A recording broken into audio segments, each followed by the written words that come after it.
கனிஷ்கா அக்கா எனக்கு ஒரு கதையோடு வந்திருக்கேன். கோவக்கார ராஜாவும் சிட்டுனி பறவையும். ஒரு நாள் கோவக்கார ராஜா நடந்து போயிட்டு இருந்தாராம். ரொம்ப டயர்ட் ஆயிடுச்சானா அவர் ஒரு மரத்துக்கு அடியில போய் தூங்கிட்டாராம்.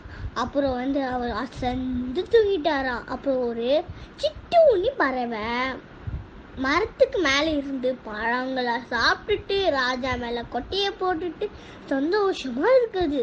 இப்ப ராஜாக்கு கோவம் வந்து பாரு, கோவம் அவ்வளோ கோவம் யார நம்ம மேல போட்டுச்சு. சைட்ல பாக்குறாரு, ஃப்ரண்ட்ல பாக்குறாரு, எல்லா இடத்துலயும் பாக்குறாரு. ஆனா ஒரு இடத்துலயும் இல்லை. லாஸ்ட்ல மேல பட்டது தெரிஞ்சு சிட்டுனி பறவை இருக்கு. ராஜா ஃபாஸ்டா போய் மரத்து மேல ஏறி அந்த பறவையை பிடிச்சி, ஏன் மேலேயே நீ கொட்டைய போடுற, உனக்கு ஒரு பாட கத்து கொடுக்குவா அப்படி சொல்லிட்டான்.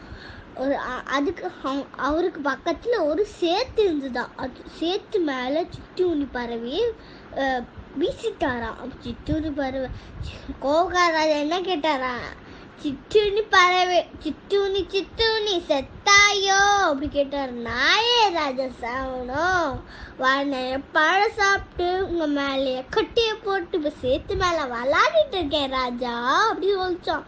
ராஜா கோவம் வந்துச்சு. டக்குனு போய் பிடிச்சி ஒரு ஆறு ஓடிட்டு இருந்தது. அந்த ஆறுல வீசி அடிச்சுட்டாராம். சிட்டுனி சிட்டுனி செத்தாயோ அப்படி கோவமா கேட்டாராம்.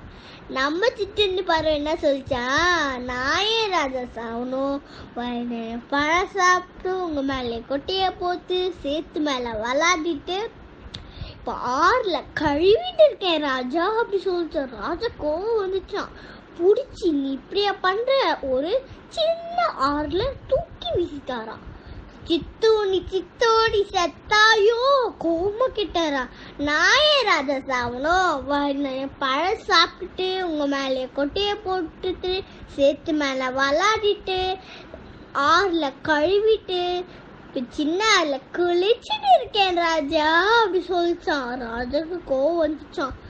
டக்குனு போய் பிடிச்சி இப்படியா சொல்றேன்னு ஒரு பெரிய ஆறு அங்க ஓடிட்டு இருந்ததான்.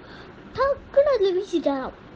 செத்தானி சிட்டுனி செத்தாயோ அப்படி கோவமா கேட்டார், ரொம்ப கோவமா கேட்டாராம். நம்ம சிட்டுனி பறவை என்ன சொல்லிச்சா, நாயே ராஜா சாவணும், பழம் சாப்பிட்டு உங்க மேலேயே கொட்டைய போட்டு சேத்து மேல விளாடிட்டு ஆறுல கழுவிட்டு சின்ன ஆறுல குளிச்சுட்டு இப்ப பெரிய ஆறுல துணி துவைச்சிட்டு இருக்கேன் ராஜா அப்படி சொல்லிட்டு ராஜா கோவம் பிடிச்சி ஒரு முள்ளு மேல வீசிட்டாரு. செத்துணி சித்துணி செத்தாயோ அப்படி கேட்டார்.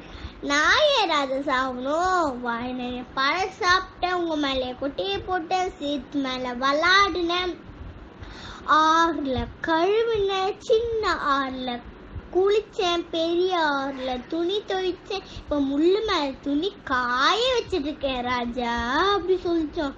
ராஜா கோவம் வந்துச்சு. முள்ள புடிச்சு ஒரு நெருப்பு அங்க ஓடிட்டு நெருப்பு மேல வீசிட்டாராம். சிட்டோடி சிட்டோடி செத்தாயோ அப்படி கேட்டுட்டாராம். நம்ம சித்துட்டு வர என்ன சொல்லிச்சான், நாயே ராஜா சாவணும், பழம் சாப்பிட்டு உங்க மேல கொட்டைய போட்டு சேத்து மேல விளாடுன ஆறுல கழுவுல சின்ன ஆறுல குளிச்சேன் பெரிய ஆறுல துணி துவைச்ச முள்ளு மேல காய வச்சுட்டு இப்ப நெருப்பு மேல குளிர் காஞ்சிட்டு இருக்கேன் ராஜா.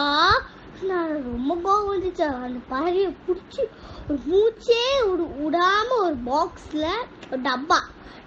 டப்பால போட்டு வச்சுட்டாரா. சித்துணி சித்துணி செத்தாயோ அப்படி கேட்டாரா. நாயே ராஜா சாவணும், பழம் சாப்பிட்டு உங்க மேல கொட்டைய போட்டேன் சேத்து மேல விளாடுன ஆறுல கழுவுன சின்ன ஆறுல குளிச்சேன் பெரிய ஆறுல துணி துவைச்சேன் முள்ளு மேல துணி காய வச்சேன் நெருப்பு மேல குளிர் காய்ஞ்சி இப்ப டப்பா மேல துணி மடிச்சு வச்சிருக்கேன் ராஜா அப்படின்னு சொல்லிட்டு கோவம் வந்துச்சான். இப்போ அவரு டக்குனு பிடிச்சி ஒரு மாவு அரைக்கிறதுல போட்டுட்டாராம்.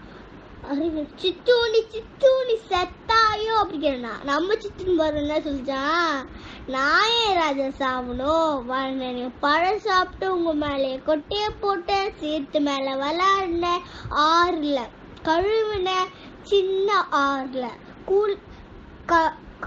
சின்ன ஆறுல குளிச்ச பெரிய ஆறுல துணி துவைச்சேன், முள்ளு மேல துணி காய வச்சேன், நெருப்பு மேல குளிர் காஞ்சிட்டு இருக்கு, குளிர் காஞ்சேன். அப்புறம் டப்பாக்குள்ள துணி மடிச்சு வச்சேன். அப்புறம் இப்போ வானத்துல பறந்துட்டு இருக்கேன் ராஜா அப்படின்னு. ஐயோ, இவ்வளோ தம் சூழ்ந்து பறவைக்கிட்ட நம்ம ஏமாத்திட்டுமே, ரொம்ப வருத்தப்பட்டு ஓரமா போய் உட்காந்துட்டாரான். கடை முந்திச்சு. இனிமே